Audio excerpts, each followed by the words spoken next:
Gunfire ringing out in the occupied West Bank, but this time as a symbol of mourning. Those shots fired into the air by distraught Palestinians as the bodies of over a dozen people are carried through the streets of Tulkarm after they were killed in an Israeli raid. Israeli forces began an extended raid near the flashpoint city on Friday and exchanged fire with armed fighters well into Saturday. Their arrival leaving behind destroyed homes and streets covered in rubble and debris. The same scenes found in the Gaza Strip in Rafah, where a fresh round of Israeli airstrikes has left over a dozen Palestinians dead. Did you see one man in all of those killed? This man asks. Spot one who is being killed. All of them inside the house, and here are women and children, as you can see with your eyes.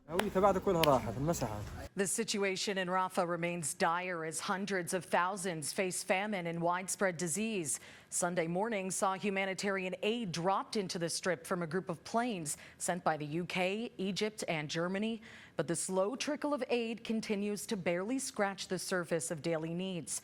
And Palestinians say they're concerned that the U.S. House funding set for Israel will only make a deadly situation much worse.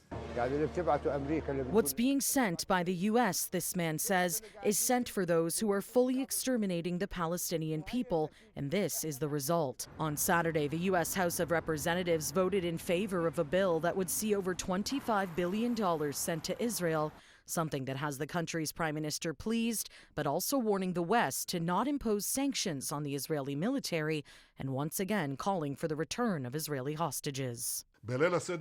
Our hostages in Hamas captivity stand before our eyes. Their suffering and the suffering of their families break our hearts and only strengthen our determination to return them. Netanyahu says Hamas's lack of cooperation when it comes to hostages is one of the reasons this war has continued on for so long.